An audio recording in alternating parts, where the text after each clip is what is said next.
कल की गाथा का रिवीजन।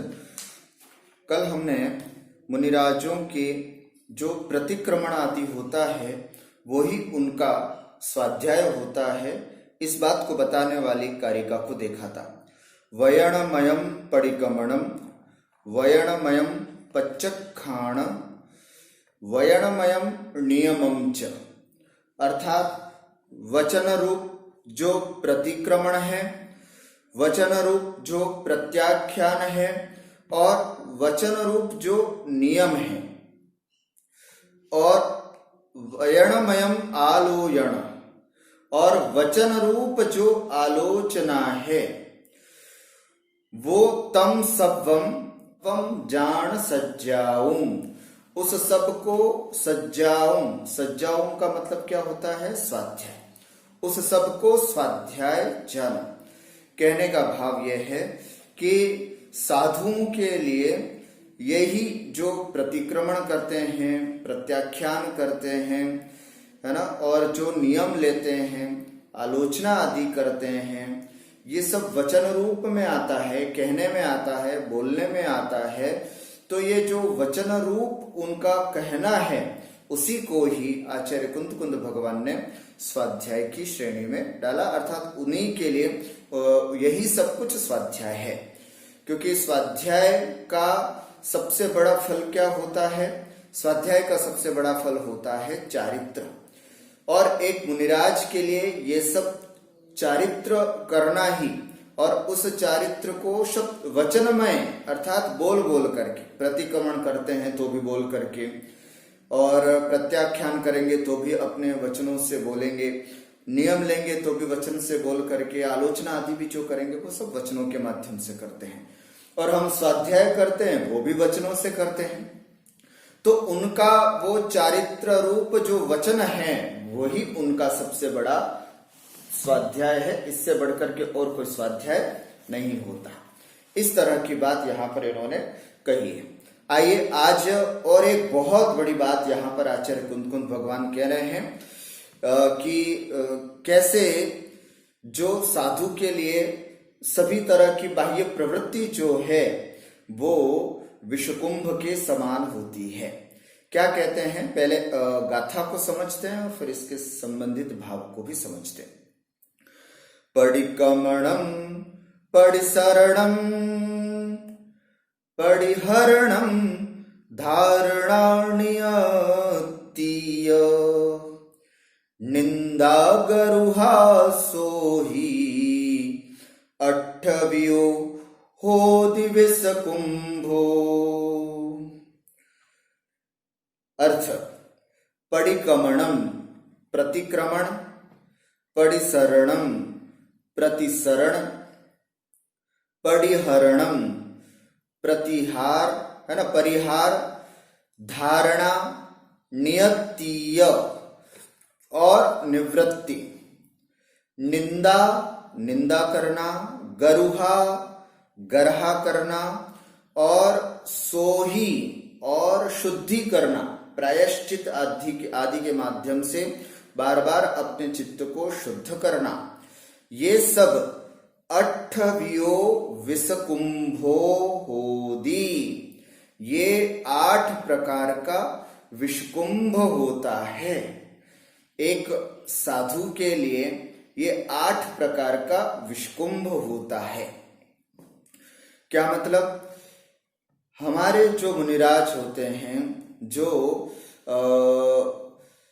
हमेशा ज्ञान ध्यान और तप में लीन रहते हैं, शुद्धोपयोग में लीन होना ही जिनका परम कार्य है, ऐसे मुनिराजों के लिए आचार्य कुंद स्वामी ये वो भगवान हैं जिन्होंने, या ये वो संत हैं जिन्होंने साधुओं की आचार संहिता बताई, और उन्होंने ये साफ घोषित कर दिया कि ऐसे मुनिराज के लिए जो निर्विकल्प समाधि में लीन होने के लिए ही साधु बने थे, ऐसे मुनिराजों के लिए अगर ये बाह्य प्रवृत्ति, इस सब को उन्होंने बाह्य प्रवृत्ति कहा, ये सब बाह्य प्रवृत्ति जितनी भी होती है वे सब विषकुंभ के समान होती है। क्या मतलब?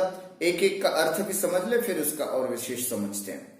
सबसे पहले यहां पर कहा परिक्रमणम। परिक्रमण का मतलब क्या होता है? प्रतिक्रमण करना।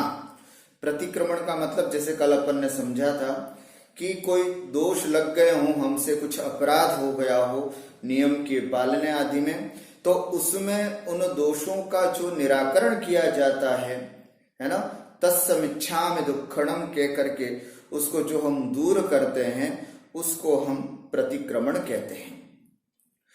ठीक है, ये मुनिराज अपने 6 आवश्यकों के अंतर्गत करते ही हैं। प्रतिक्रमण उनके करने के लिए बताया गया है, उनको नियमित करना ही होता है, मुनिराज इसको करते हैं।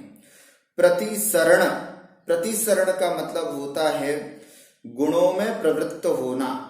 सम्यक्त्व के जो गुण हैं निशंकित, निकांक्षित आदि जो अंग हैं, या फिर सम्यक दर्शन, सम्यक ज्ञान और सम्यक चारित्र आदि जो गुण हैं, इन गुणों में भी जो प्रवृत्ति करने रूप भाव होते हैं उसको, जैसे प्रतिसरण का मतलब यहाँ पर सम्यक दर्शन को मजबूत करने के प्रति जो उनका कार्य है, व्यवहार सम्यक दर्शन लेना यहाँ पर, है ना, व्यवहार सम्यक दर्शन, या फिर सम्यक ज्ञान को अर्जन करने के लिए जो उनका स्वाध्याय आदि का कार्य है, या फिर सम्यक चारित्र को पालन करने के लिए जो पंच महाव्रत हुए, 5 समिति हुए, इंद्रिय विजय आदि हुए, इन सब कार्यों के प्रति उनकी जो तत्परता देखी जाती है, ये सब प्रतिसरण कहलाता है। अपने 28 मूल गुणों को पालन करने के प्रति उनका जो उत्साह है, ये सब प्रतिसरण के अंतर्गत आता है। तो इसलिए ये प्रतिसरण हुआ। उसके बाद आता है परिहरणम। परिहरणम का मतलब क्या होता है? परिहार करना। किसका परिहार करना? तो राग द्वेष आदि रूप जो परिणाम हैं उन दोषों का परिहार करना, उनको दूर करना।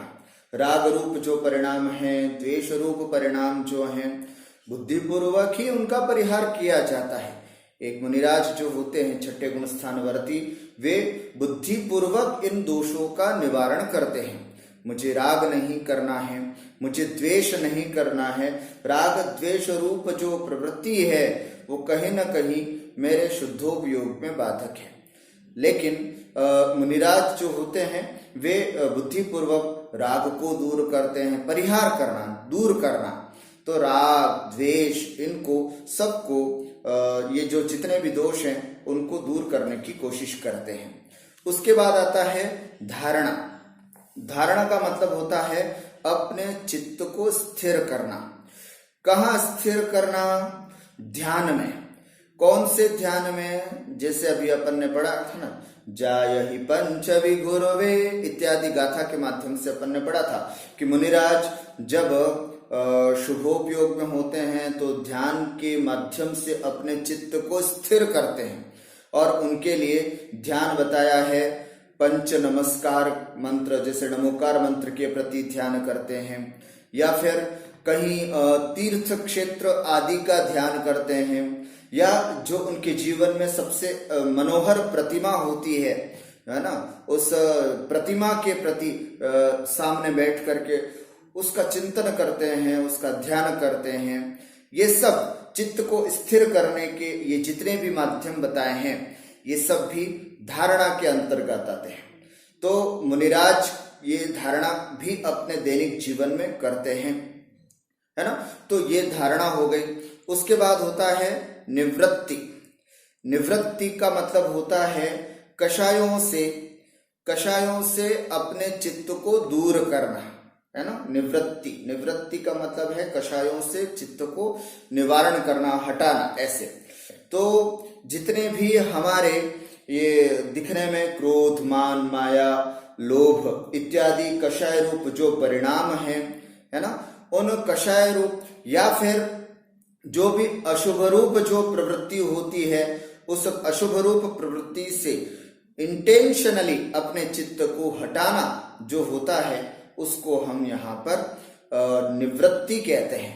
मुनिराज अपने दैनिक जीवन में कोशिश करते हैं, है ना। कषाय रूप परिणाम होने की कई अवस्थाएं आती हैं, कई ऐसी स्थितियां आती हैं जिनमें उनको कषाय आदि भी करना पड़ता है, लेकिन कोशिश करते हैं निवृत्ति करने की। तो वो निवृत्ति करने रूप परिणाम मुनिराज जो है वो दैनिक जीवन में बनाया करते हैं।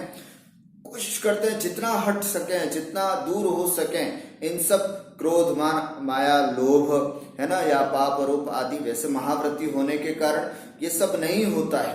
परमाणुभाव अपन सबको मालूम है कि संज्वलन की स्थिति तो उनकी बनी ही रहती है। यद्यपि अनंतानुबंधी, अप्रत्याख्यान, प्रत्याख्यान रूप कषाय आदि तो उनके नहीं होते, किंतु संज्वलन संबंधी प्रवृत्ति तो उनकी हमेशा बनी ही रहती है। तो मुनिराज हमेशा कोशिश करते हैं कि इन कषाय रूप आदि जो परिणाम है ये निवृत्ति हो गए, कि ऐसे निवृत्ति रूप जो परिणाम है ये भी मुनिराज हमेशा करते रहते हैं। उसके बाद आता है निंदा। निंदा का मतलब क्या होता है कि अपने आप जो दोष लगे हो उन दोषों की अपने आप की साक्षी में दोष को स्वीकार करना, है ना। आज मेरे से ये हो गया, ये ठीक नहीं था, मुझे नहीं करना चाहिए था, है ना। आज मैं जब आहार करने के लिए गया तो मेरी उस पदार्थ के प्रति विशेष आसक्ति थोड़ी सी दिखाई दी, मुझे ऐसा नहीं करना चाहिए था। आज जब मैं सामायिक कर रहा था तो मेरा मन कहां से कहां चला गया, मुझे ऐसा नहीं करना चाहिए था, है ना। आज मैं विहार करते समय 2 क्षण के लिए मेरे पैर चल रहे थे, लेकिन मेरी आंखें जो हैं वो किसी वस्तु को देखने के लिए चली गई, मुझे ऐसा नहीं करना चाहिए। 4 हाथ देख करके ही मुझे विहार करना चाहिए।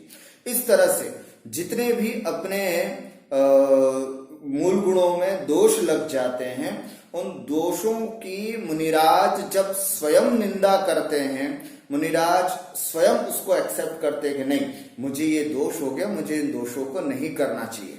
तो जब मुनिराज स्वयं इसको स्वीकार करते हैं तो इसको हम निंदा की कोटि में रखते हैं। और जब मुनिराज किसी गुरु के सामने अपने दोषों को स्वीकार करते हैं, गुरु के सामने जा करके निवेदन करना कि आज मेरे से ये सब दोष लगे हैं, मुझे इसका प्रायश्चित दीजिएगा। तो जब किसी गुरु के सामने गुरु की साक्षी मान करके अपने दोषों को जब स्वीकार करते हैं तो वही निंदा गर्हा कहलाती है। निंदा और गर्हा में हाँ आलोचना और अलग आ गया। निंदा, गर्हा और आलोचना।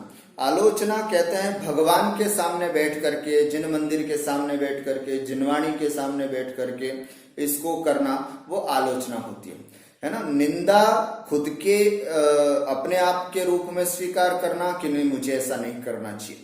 गर्हा गुरु के सामने बैठ करके दोषों को स्वीकार करना और प्रायश्चित मांगना।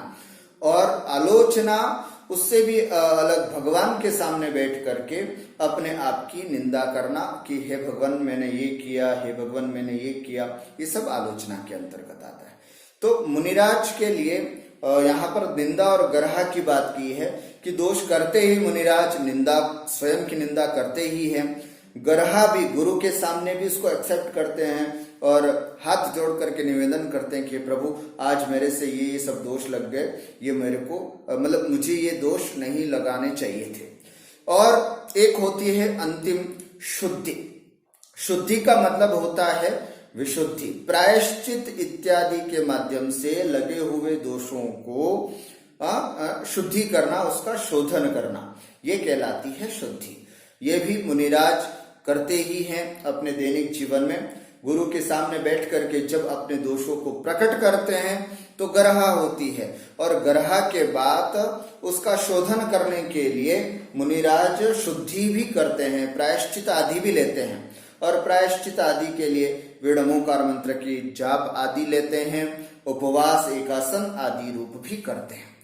तो ये 8 चीज यहाँ पर बताई आज अपन को आचार्य कुंकुन स्वामी ने कि ये 8 चीज जो हैं ये मुनिराज हमेशा अपने जीवन में किया ही करते हैं। कौन कौन से? प्रतिक्रमण, प्रतिसरण, परिहार, धारणा, निवृत्ति, निंदा, गर्हा और शुद्धि। ये 8 प्रकार की स्थितियां मुनिराज अपने दैनिक जीवन में किया ही करते हैं। किंतु ये क्या, मैं आप सबसे पूछना चाहता हूं कि ये अच्छी चीज है या बुरी चीज है? तो हम सबके मुख से एक ही चीज निकलेगा, ये तो अच्छी चीज है साहब, है ना। प्रायश्चित लेना कौन सा गलत है, निंदा और गर्हा करना कौन सी बुरी बात है, प्रतिक्रमण, प्रतिसरण, परिहार करना, इसमें से कोई दोष की बात तो दिखती नहीं है। परंतु आचार्य कुंदकुंद भगवान ने इसको क्या बताया, इसको विषकुंभ की संज्ञा दे दी। विषकुंभ का मतलब समझते हैं, विष से भरा हुआ गढ़ा बता दिया। ये जो हे मुनिराज, तुम यदि ये सब कार्य करते हो तो ये तुम बिल्कुल साक्षात विषकुंभ को अपने साथ रखा हुआ है। कोई भी व्यक्ति अपने घर में जल का घड़ा तो रखता है, अमृत का घड़ा भी रखता है, लेकिन विष का घड़ा नहीं रखता। कभी भी विष के जहर से भरे हुए घड़े को अपने साथ नहीं रखता, या उसको हमेशा दूर ही रखता है, उससे छोड़ने की ही कोशिश करता है, या फिर ऐसा समझे कि ये सब हमारे लिए हेय होता है।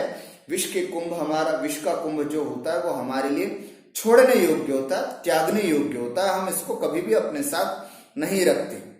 उसी प्रकार आचार्य कुंदकुंद भगवान जो बहुत बड़े आचार्य हैं, वे वर्तमान में पंचम काल में, है ना, पंचम काल के मुनिराजों को जो छठे गुण स्थान में बार बार प्रवृत्ति होती है, शुभ में जिनकी प्रवृत्ति होती है, उनको समझाते हुए कह रहे हैं कि ये करते हुए तुम अपने आप को बहुत बड़ा साधु मत समझो। तुम साधु, या तुमने ये महाव्रतों को धारण किए हैं, इन महाव्रतों को धारण, प्रतिक्रमण, प्रत्याख्यान, परिहार, इन सब को करने के लिए तुम साधु नहीं बने हो। ध्यान से समझना, आचार्य कुंदकुंद स्वामी वो हैं जिन्होंने साधुओं की आचार संहिता बनाई, जिन्होंने साधुओं को समय समय पर टोका, जिन्होंने साधुओं को समय समय पर संभाला। तो वो ये भी कह रहे हैं कि तुम प्रतिक्रमण कर रहे हो तो अपने आप को बहुत बड़ा साधु समझ रहे हो, तुम यदि निंदा, गर्हा और विशुद्धि कर रहे हो तो अपने आप को बहुत बड़ा साधु समझ रहे हो। कोई इसमें बड़प्पन नहीं है, कोई बड़ी बात नहीं है। ये अगर तुम कर रहे हो तो वस्तुतः ये तो विषकुंभ है, विषकुंभ है। ऐसा करते हुए तुम कोई बहुत बड़ा कार्य नहीं कर रहे हो, है ना। तो इसलिए इन 8 चीजों, अच्छा, इनको विषकुंभ किस हिसाब से बताया, इस हिसाब से बताया कि निर्विकल्प समाधि में लीन होना ही साधु के लिए सबसे बड़ा कर्तव्य है। एक साधु के लिए सप्तम अथवा उसकी ऊपर की श्रेणी को मानना ही साधु बनने का लक्ष्य है। मैं आप सबसे पूछता हूं कि कोई भी एक साधारण व्यक्ति जब महाव्रतों को अंगीकार करता है तो महाव्रतों को अंगीकार करने का अभिप्राय क्या होता है। महाव्रतों को अंगीकार करने का अभिप्राय ये होता है कि मैं महाव्रतों को अंगीकार करूं, महाव्रतों के बाद फिर आगे गुणस्थानों को प्राप्त करते हुए सप्तम गुणस्थान, फिर श्रेणी मांडू, है ना, क्षपक श्रेणी मांड करके 8वां, 9वां, 10वां, 12वां आदि गुणस्थान को प्राप्त करके केवल ज्ञान की प्राप्ति करूं। इसके लिए हम महाव्रतों को अंगीकार करते हैं। और यदि केवल ज्ञान की प्राप्ति हमें नहीं होती है ना, यदि केवल ज्ञान की प्राप्ति इन महाव्रतों के माध्यम से नहीं होती है तो फिर हमारा महाव्रतों को अंगीकार करना किसी भी प्रकार से सार्थक नहीं है। पर जो मुनिराज इन महाव्रतों को अंगीकार करके उन महाव्रतों के महाव्रत रूप जीवन जीने में ही जो व्यस्त रहते हैं, उसी में अपने आप को आनंदित समझते हैं, तो उनको संबोधित करते हुए कहा कि नहीं, ये तुम्हारा लक्ष्य नहीं है। मैंने जैसे एक उदाहरण दिया था आपको पहले, पिताजी जो हैं वो छत पर खड़े हैं और बच्चा नीचे खड़ा है और बच्चे से कहा कि बेटा ऊपर आ जाओ तुम। बेटा कहता मैं कैसे आऊं पापा, ऊपर कैसे आ सकता हूं। तब पिताजी बोलते हैं कि देख ना, ये सीढ़ी है, सीढ़ी पर चढ़ करके फिर आ जा। तो उसने कहा हाँ ये तो ठीक है, मैं सीढ़ी का आश्रय लेता हूं। और वो उस सीढ़ी का आश्रय लेते हैं, बच्चा सीढ़ी का आश्रय लेता है और सीढ़ी का आश्रय लेने के बाद उसको सीढ़ी ही अच्छी लग जाती है, वो सीढ़ी पर ही बैठ जाता है और सीढ़ी पर ही बैठ करके अपने आप को आनंदित समझता है।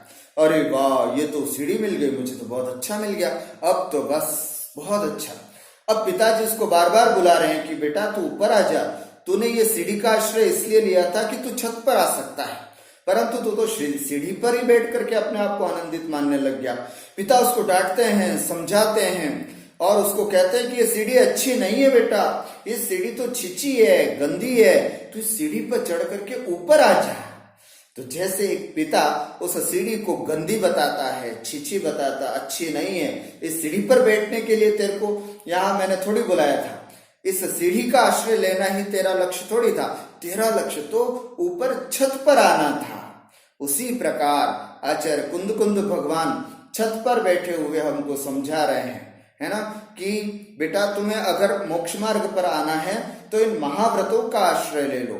लेकिन जो मुनिराज केवल महाव्रतों को अंगीकार करके उसी में रमण रूप हो गए और प्रत्याख्यान, प्रतिक्रमण इत्यादि करके ही अपने आप को, अपने जीवन को धन्य समझ रहे हैं, ऐसे मुनिराजों को संबोधित करते हुए कहा कि नहीं, तुम इसके लिए महाव्रतों को अंगीकार नहीं किया था, तुमने महाव्रतों को अंगीकार किया था अपने आत्मा के कल्याण करने के लिए, मोक्ष मार्ग, मोक्ष को प्राप्त करने के लिए, शुद्धोपयोग में लीन होने के लिए। यदि शुद्धोपयोग की अवस्था प्राप्त नहीं हो रही है तो अपने आप को शुद्ध न समझे, अपने आप को संतुष्ट न समझे, अपने आप को कृतकृत्य न समझे। हमेशा ये तुम्हारे दिमाग में होना चाहिए कि मुझे शुद्धोपयोग में लीन होना है, मुझे निर्विकल्प समाधि में लीन होना है, यही मेरा लक्ष्य है, इसी के लिए मैंने महाव्रतों को अंगीकार किया है, ये भाव हमेशा रहना चाहिए। और यदि तुम ये सब कार्य न करके केवल प्रतिक्रमण आदि में ही लीन होते हो, और ये विशेष रूप से इनको इसलिए कहा कि मुनिराज जो होते हैं वो इन सब को करने के बाद अपने आप को पवित्र समझते हैं। ये 8 चीजें वो होती हैं जिसके माध्यम से हमारे किए हुए दोष जो हैं वो शुद्धि को प्राप्त हो जाते हैं, इसके माध्यम से हम शुद्धता को प्राप्त कर लेते हैं। तो इसीलिए आचार्य कुंद कुंद भगवान ने इन 8 चीजों को लेते हुए कहा कि नहीं, इन सबसे तो शुद्ध नहीं होता, शुद्धावस्था तो शुद्धोपयोग में लीन होने के बाद ही होती है। इस तरह से यहाँ पर इन 8 को विषकुंभ के रूप में कहा। और आगे बता रहे हैं अमय कुंभो, अमृत कुंभ कौन कौन से हैं तो बता रहे हैं, देखिए आगे की कारिका देखें, इसमें अमृत कुंभ बताया है, अभी जो बताया है वो विषकुंभ बताया है, अब आगे जो बता रहे हैं वो अमय कुंभ, अमृत कुंभ बता रहे हैं। कौन से होते हैं अमृत कुंभ? अपरिकमणम अपरिसरणम अपरिहारो अधारणा चेव अण्यतीय अनिंदा अगरुहा सोहि अमय कुंभो। अपरिकमणम अपरिसरणम अपरिहारो अधारणा चेव अण्यतीय अनिंदा गरुहा सोहि अमय कुंभो। क्या कह रहे हैं? ये है अमृत कुंभ। मुनिराजों को बताते हुए कह रहे हैं कि ये है अमृत कुंभ, इसका आश्रय आपको लेना है। अमृत कुंभ का मतलब अमृत से भरा हुआ यह घड़ा, इसका आश्रय तुमको लेना है। तो क्या है ये? अपरिकमणम, प्रतिक्रमण करना छोड़ दो, प्रतिक्रमण मत करो, है ना। अपरिकमणम, प्रतिक्रमण नहीं करना। अपरिसरणम, प्रतिसरण, है ना, अर्थात सम्यक दर्शन, सम्यक ज्ञान, सम्यक चरित्र आदि रूप गुणों में प्रवृत्ति नहीं करना। व्यवहार सम्यक दर्शन रूप प्रवृत्ति नहीं करना, है ना। ये वास्तविक रूप से अमृत कुंभ है। अपरिहारो, परिहार मत करो, परिहार रूप बुद्धि तुम्हारी नहीं होनी चाहिए, है ना, ये अमृत कुंभ है। अधारणा अर्थात चित्त को स्थिर करने के लिए पंच नमस्कार, प्रतिमा, तीर्थ स्थान आदि रूप अपने तीर्थ स्थान आदि रूप जो आलंबन है उस आलंबन का आश्रय न लेकर के केवल आत्मा का आलंबन तुमको लेना है ना। अणियत्ति, अणियत्ति माने अनिवृत्ति, है ना। अनिवृत्ति का मतलब जो है अर्थात चित्त कषाय रूप आदि तुम्हारी प्रवृत्ति तो होगी ही नहीं। अनिवृत्ति, उस निवृत्ति की तरफ भी अपना ध्यान हटा दो कि मुझे कषायों को दूर करना है, कषायों से अपने मन को मोड़ना है ना। इन सब रूप जो निवृत्ति रूप जो तुम्हारे परिणाम है उसको भी दूर कर दो। अनियत्ति, अनिंदा, निंदा भी नहीं करना है। अगरुहा है ना, गरहा भी नहीं करना है। असोही और अशुद्धि अर्थात शुद्धि रूप परिणाम, प्रायश्चित आदि रूप भी परिणाम तुमको नहीं करना है। ये अगर तुम्हारी स्थिति होती है तो तुम्हारे लिए ये आठों क्या है? अमय कुंभम, अमृत कुंभ हैं, अमृत से भरे हुए घड़े हैं। देखिएगा कई बार इन सब चीजों से फिसलने के भी चांस होते हैं, है ना। कई बार इसके अर्थ के अनर्थ भी लग जाते हैं इन गाथाओं के। अर्थात कई मुनिराज प्रतिक्रमण नहीं करते हैं, तो प्रतिक्रमण नहीं करते हुए क्या कहते हैं? अरे हम प्रतिक्रमण नहीं कर रहे हैं। क्यों नहीं कर रहे साहब? प्रतिक्रमण तो विषकुंभ है, हमें प्रतिक्रमण नहीं करना है ना। कई मुनिराज ऐसे भी करते हैं कि साहब निंदा गरुहा आदि जो कार्य हैं आप क्यों नहीं करते? नहीं साहब, इसको आचार्य कुंद भगवान ने इसको प्रतिक्रमण आदि को विषकुंभ बताया है, इसलिए हमें इन सबको नहीं करना है। नहीं करेंगे तो हम अमृत कुंभ को प्राप्त करेंगे। महानुभाव, थोड़ा सा विचार करने की बात है। जो अशुभ में लगा हुआ है उसको शुभ में लगा हुआ है उसको शुद्ध में आना है। मुनिराज बनने के बाद अशुभ की तो बात बहुत दूर है। अशुभ को तो आपने वहीं छोड़ दिया जब हमने महाव्रतों को अंगीकार किया था, है ना। महाव्रतों को अंगीकार किया था, पर जब महाव्रतों को अंगीकार कर लिया, शुभ में हमारी प्रवृत्ति हो गई, तब उस अवस्था में आचार्य कुंद भगवान ने कहा था कि अब आपको क्या करना है? अब आपको प्रतिक्रमण भी नहीं करना है, प्रतिसरण भी नहीं करना है। अपरिक्रमणम, अपरिसरणम, अपरिहारो, इन सब को भी छोड़ करके अपने निर्विकल्प समाधि में लीन होना है। वही तुम्हारे लिए क्या है? अमृत कुंभ है। एक सच्चे साधु के लिए ये सब कार्य करने की आवश्यकता नहीं है। एक साधु को केवल अपने निर्विकल्प समाधि रूप आत्मा में निरंतर लीन होना ही उनका सबसे बड़ा कार्य होता है। अर्थात श्रेणी मांडना है आपको, क्षपक श्रेणी या उपशम श्रेणी मांड करके अपने और आत्मा की विशुद्धि और विशुद्धि और विशुद्धि करते हुए केवल ज्ञान को प्राप्त करना है ना। वही हमारे लिए अमृत कुंभ है।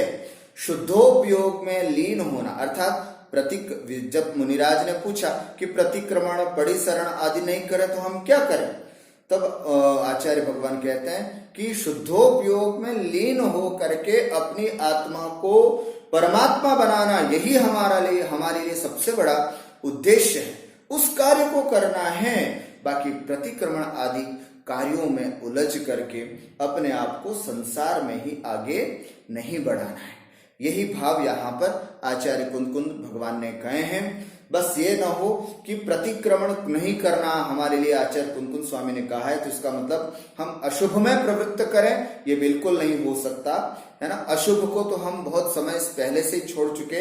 अब ये आदेश उन लोगों के लिए है जो निरंतर शुभ में ही प्रवृत्त कर रहे हैं, अपनी आहारचर्या कर रहे हैं, अपना स्वाध्याय कर रहे हैं, प्रतिक्रमण परिहार परिसरण आदि करके ही अपने आप को कृतकृत्य समझ रहे हैं। उन मुनिराजों को संबोधित करते हुए यहाँ पर आचार्य कुंद भगवान ने कहा कि इन सब कार्यों को करते हुए यदि तुम अपना जीवन बिता रहे हो तो ध्यान रखना ये तो सब विषकुंभ है ना। इनको छोड़ो। जैसे विषकुंभ को कोई भी अपने घर पे नहीं रखता है, जहर से भरे हुए घड़े को सब लोग त्याग देते हैं, उसी प्रकार इन सब को त्याग करके अपने निर्विकल्प समाधि में लीन होना, यही तुम्हारे लिए अमृत कुंभ है ना। इसलिए इन आठों चीजों को छोड़ करके और अपनी आत्मा में लीन होवे, यही एक सच्चे मुनिराज का कर्तव्य होता है।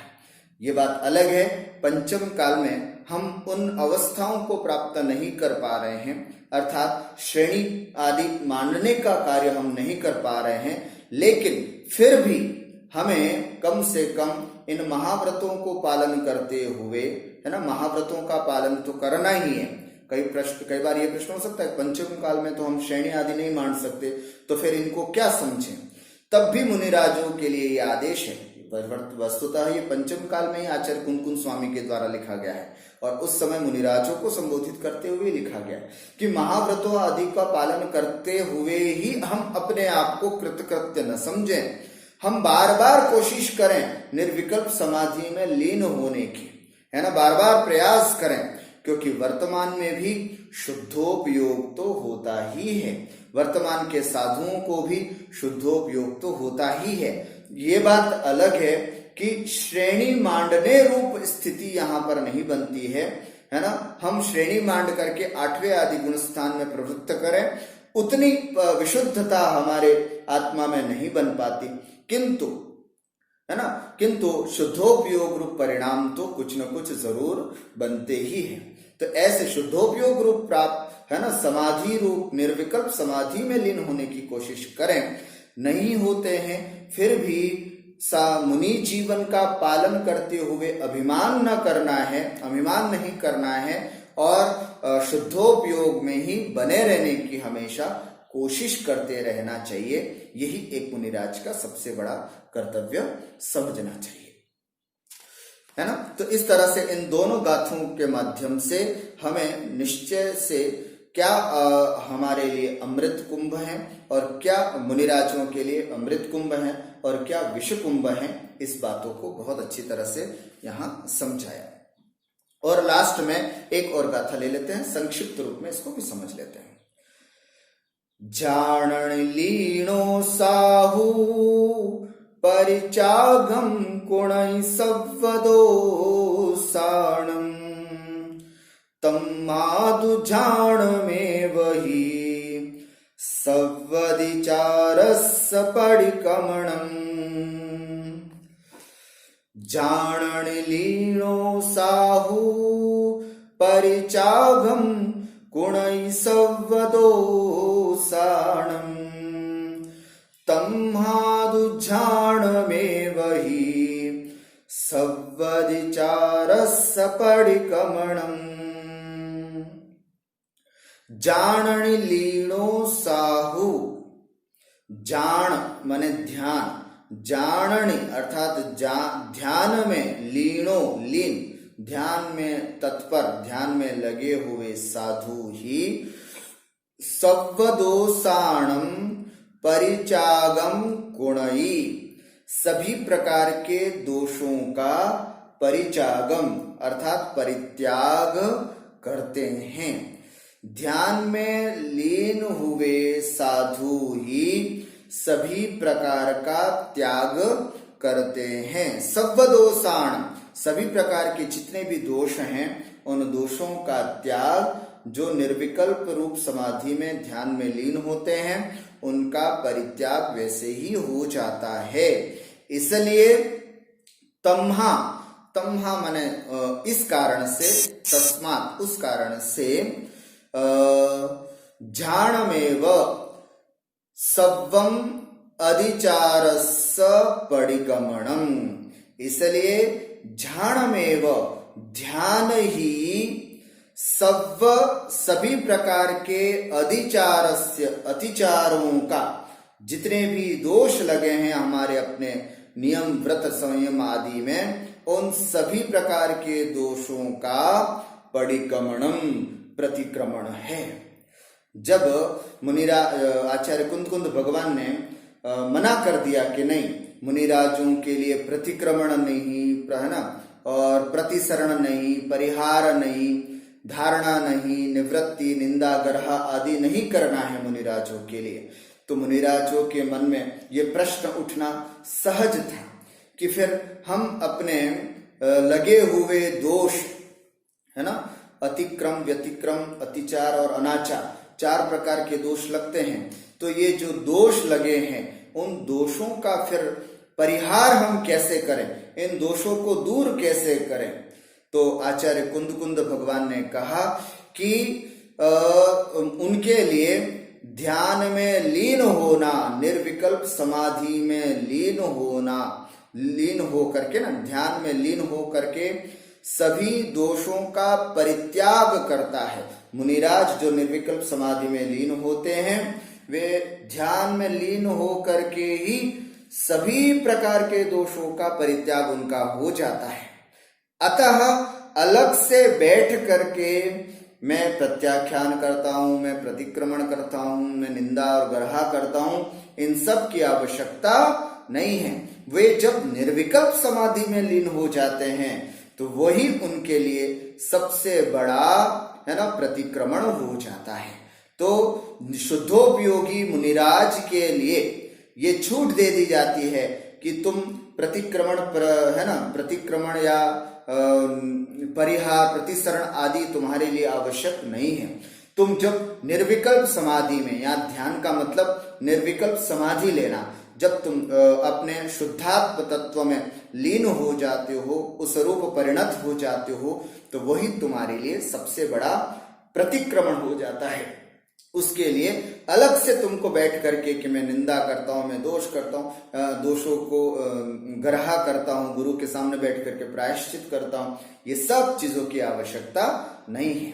एक निर्विकल्प समाधि में लीन होने वाले साधु के लिए ये 8 प्रकार की चीजें जो करने की होती हैं, इनको कहीं आवश्यक नहीं बताया है। देखिए इसका भावार्थ पढ़ते हैं। शुद्धात्म तत्व में एकाग्र परिणति रूप परम ध्यान में अथवा शुक्ल ध्यान में लीन, है ना, यहाँ पर ध्यान का मतलब शुक्ल ध्यान लेना, शुक्ल ध्यान में लीन तन्मय हुए साधु, तन्मय का मतलब आत्मरूप हुए साधु, मूल गुणों में अथवा उत्तर गुणों में उत्पन्न हुए सभी दोषों का परित्याग कर देते हैं। उन अंतर जल्प बहिर्जल्प से रहित, जल्प का मतलब बातचीत, कथन करना, अंतरंग में, बहिरंग में तो बिल्कुल जल्प कथन जो है वो बंद हो ही जाता है, किंतु अंतरंग में भी जो मन के तरंग उठा करती थी, है ना, मन जो इधर उधर जा करके विचलित हुआ करता था, वो अंतरजल्प भी बंद हो जाता है, खत्म हो जाता है। तो उस अंतरजल्प और बहिर्जल्प से रहित निर्विकल्प समाधि में स्थित महर्षियों के सभी दोष नष्ट हो जाते हैं। इसलिए वास्तव में ध्यान ही सभी अतिचारों दोषों का प्रतिक्रमण है। अलग से किसी भी प्रकार का प्रतिक्रमण आदि करने की आवश्यकता नहीं है। आप तो केवल निर्विकल्प समाधि में लीन हो जाओ, यही हमारे लिए सबसे बड़ा प्रतिक्रमण हो जाता है। ऐसा आचार्य भगवान ने यहाँ पर अपनी गाथा के माध्यम से समझाया। बस आज इतना ही रखते हैं। अगर कोई कुछ प्रश्नोत्तर हैं तो वो आप यहाँ पर पूछ सकते हैं।